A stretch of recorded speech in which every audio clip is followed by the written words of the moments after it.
दोस्तों आप सभी का स्वागत है current affairs funda YouTube channel पर। मेरा नाम है विकास और अभी पिछले कुछ दिनों में बहुत सारे लोगों की कमेंट आई कि सर इस पर अपनी अब आप भी बात रखिएगा, क्योंकि काफ़ी सारे लोगों ने आईबीपीएस का जो ऑनगोइंग रिक्रूटमेंट प्रोसेस होता है जिसमें नॉर्मलाइज स्कोर हो या फिर स्कोर कार्ड ना दिखाना, क्वेश्चन पेपर ना आना, इन सब के ऊपर बहुत सारे अलग अलग लोगों ने मिलकर अपनी राय रखी है। मैं एक वन टाइम सॉल्यूशन यहाँ पर जरूर कहूँगा और मैं ये भी कहूँगा कि जो बहुत सारे मुद्दे इनको एक साथ ले चल के कोई कंक्लूजन नहीं निकल सकता। एक ऐसा पॉइंट है जिस पर हम सभी को अपनी डिमांड रखनी चाहिए। वो क्या है वो मैं आपको विस्तार से बताऊंगा, बट उससे पहले आप देखते हैं कि 3 मेजर एग्जाम्स हैं जो हर एक एस्पिरेंट जो है देता है लगभग, जैसे कि रेलवे का हो गया, एसएससी का हो गया और ये आपका बैंक पीओ का हो गया। तो इसमें हम लोग ये देखते हैं कि बहुत हद तक जो एसएससी और रेलवे हैं ये सिमिलर है। आप देखोगे कि जब इनका एग्ज़ाम ओवर हो जाएगा तो उसके बाद इनकी प्रॉपर एक आपकी रिस्पांस की आती है, जिसमें ये पता चलता है कि कौन से क्वेश्चन के लिए आपने कौन सा रिस्पांस सेलेक्ट किया था। अब उससे बंदा अपना मैनेज करके देख लेता है कि मेरे कितने ठीक हो रहे हैं, कितने सही हो रहे हैं, और फिर वो थोड़ा सा सेटिस्फाइड हो जाता है। लेकिन बैंकिंग के केस में क्या होता है, बिल्कुल कम्प्लीटली डिफरेंट होता है। उनको केवल क्या मिलता है, अपना फाइनल स्कोर मिलता है और उनको यही नहीं पता होता है कि किस तरीके से इन्होंने मार्किंग कर रखी है।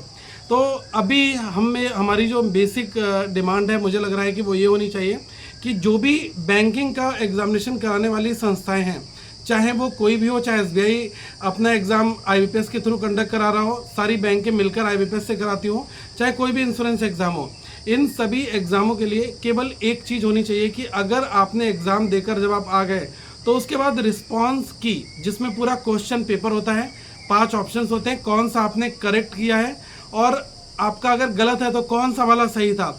इससे क्या है कि चैलेंज किया जा सकेगा कि ये क्वेश्चन तो मतलब आंसर हो ही नहीं सकता।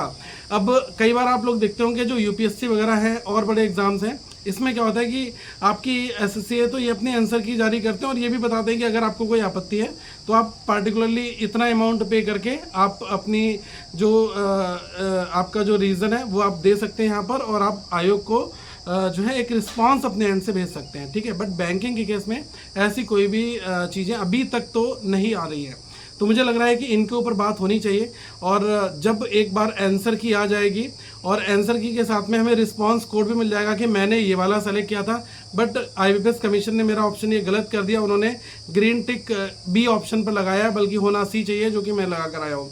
तो इसमें हम लोग चैलेंज कर सकते हैं और कई बार इसका फ़ायदा एस्पिरेंट को मिल जाता है, क्योंकि देखो गलतियाँ तो ज़रूर बैंकिंग के एग्ज़ाम्स में ऐसा तो नहीं है कि बिल्कुल 100% प्योरिटी की फॉर्मेट में एग्जामिनेशन हो रहा होगा, क्वेश्चन पेपर में कोई भी क्वेश्चन गलत नहीं हो रहा होगा। ऐसा कहना बहुत गलत होगा, क्योंकि मैंने जब लोगों से बात की थी तो लोगों का कहना था कि सर एक क्वेश्चन गलत आया था, बट ये नहीं बता सकता कि कुछ कुछ मुझे याद आ रहा है, दूसरा भी बोलता है कुछ कुछ याद आता है। लेकिन एक्चुअल में जब पूरा डॉक्यूमेंटेड प्रूफ हमें क्वेश्चन मिलेगा तब हम बता सकते हैं कि यहाँ पर कौन सा ऑप्शन सही था, बेस्ट ऑप्शन यहाँ पर होना चाहिए था, आयोग ने ये दिया है, तो वहाँ पर चैलेंज किया जा सकता है। तो मुझे लग रहा है कि अभी सारी डिमांड्स को छोड़कर हम आईबीपीएस से कहें कि क्वेश्चन पेपर प्लस जो आंसर की और जो हमारा स्कोर आ रहा है, रॉ स्कोर, वो आप हमें प्रोवाइड कराइए, तभी हमें सेटिस्फेक्शन मिल सकता है।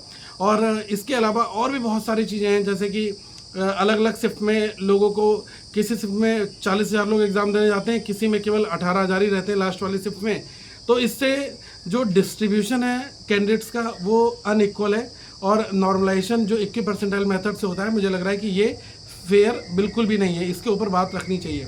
अब देखो आईबीपीएस को क्या करना चाहिए कि टोटल कैंडिडेट हमारे पास इतने हैं, ठीक है, और हम इतने इतने शिफ्ट में इसका 1/3 हम दे रहे हैं। अगर जैसे 100 लोग हैं, ठीक है, तो 1/3 1/3 1/3 3 शिफ्ट करा रहे हैं, इस तरीके से हम इसको डिस्ट्रीब्यूट कर देंगे। वो जो करते हैं ना कि किसी बड़े सेंटर पर एग्ज़ाम कराकर अर्बन एरियाज़ में वहाँ पर ज़्यादा लोगों को कर लेंगे।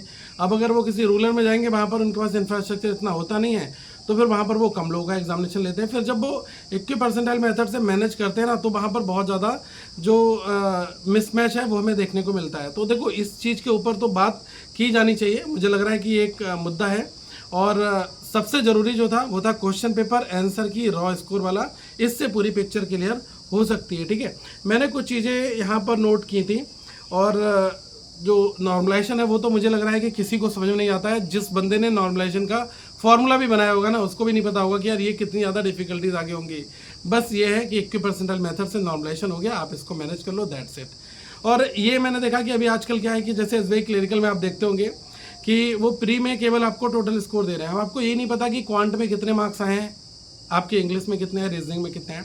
अब इससे घाटा एस्पिरेंट का ये रहता है कि जब वो आगे तैयारी स्टार्ट करता है उसको ये नहीं पता होता यार मेरे नंबर कम कहाँ पर आए, मेरा टोटल स्कोर ये 100 में से 48 बता रहे हैं, मुझे तो लग रहा है क्वांट में ज़्यादा अच्छा था, रीजनिंग में ज़्यादा अच्छा था। लेकिन इससे क्वेश्चन पेपर प्लस आंसर की अगर आउट हो जाएगी ना, तो मुझे लग रहा है कि ये वाली चीज़ जो है बहुत हद तक रिजॉल्व हो जाएगी। और जो इतनी सारी अलग अलग जगह पर जो प्रॉब्लम्स क्रिएट हो रही है वो केवल एक चीज़ की वजह से क्रिएट हो रही हैं। तो रिजोल्यूशन जो है वो क्वेश्चन पेपर आंसर की और रॉ स्कोर का जितनी जल्दी हो जाएगा, मुझे लग रहा है कि बाकी चीज़ें यहाँ पर होंगी। मेरा पॉइंट तो यही था, आप इस कॉज को सपोर्ट करिएगा, इस वीडियो को जितना ज़्यादा शेयर हो करिएगा ताकि लोग अपने अपने सुझाव दें। और IBPS तक अगर हमारी बात पहुँचती है तो मुझे लग रहा है कि इससे अच्छा मौका और हमें दूसरा नहीं मिलने वाला। SSC हो, रेलवे हो, इसमें लोग ट्यूटर ट्रेन कराते हैं और ये सक्सेस तक पहुँच भी जाते हैं। इनके ट्यूट पर और इनके जो छोटे छोटे ये लोग इनिशिएटिव लेते हैं, मूवमेंट चलाते हैं, इस पर जो कमीशन है ना वो भी अपना रिस्पॉन्स रखता है। लेकिन बैंकिंग में क्या होता है ना, कोई बोलेगा यार ये चीज़ होनी चाहिए तो दूसरा बोलेगा नहीं नहीं कोई ज़रूरत नहीं है, सब कुछ ठीक चल रहा है। वो सपोर्ट भी नहीं करेगा और दूसरे टीचर को डिफेम कर देगा, कहेगा यार ये ना बच्चों को कनेक्ट करने का एक तरीका है, लोगों ने निकाला है, आजकल जो ज़्यादा बच्चे कनेक्ट कर लेगा उतने ज़्यादा कोर्सेज सेल कर लेगा। ऐसे लोगों में माइंडसेट जो है क्रिएट होता है। But I will not sell any current affairs course here. मैं यहाँ पर कोई करंट अफेयर्स के कोर्स को सेल करने नहीं आया हूँ। मैं केवल एक ही चीज़ कहना चाहता हूँ कि आप इस चीज़ के लिए अभी नहीं खड़े हुए तो कोई खड़ा नहीं होगा। और ये मुझे लग रहा है कि मेरे एंड से भी आपके लिए एक छोटा सा वीडियो है, छोटा सी सहायता है। तो एस्पिरेंट्स जितने भी, इन सभी को मिलकर इस पूरे मूवमेंट को थोड़ा सा आगे अप स्केल करना है। ज़्यादा से ज़्यादा ट्यूटर्स को कनेक्ट करो, उनको बोलो जो आपके फेवरेट टीचरों की सर सभी लोग कर रहे हैं, तो आपको भी एक अपनी आवाज़ यहाँ पर उठानी चाहिए हमारे लिए।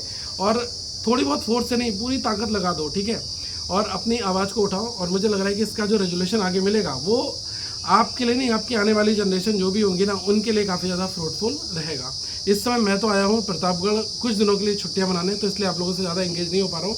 बट आज थोड़ा सा टाइम निकाला, मैंने कहा लो आपसे बात ज़रूर करूँगा, तो मैंने अपना मैसेज यहाँ पर दिया है। तो इस वीडियो को शेयर ज़रूर करिएगा और हम लोग मिलेंगे। और करंट अफेयर्स फंडा का जो मोबाइल एप्लीकेशन है वो जिन लोगों को नहीं मिल पा रहा है, अभी हमने अपडेट किया है, तो मैं डायरेक्टली लिंक दे दूँगा ताकि आप वहाँ से डाउनलोड कर पाएँ। Thank you so much guys, have a good day to all of you. Once again we will meet very soon guys.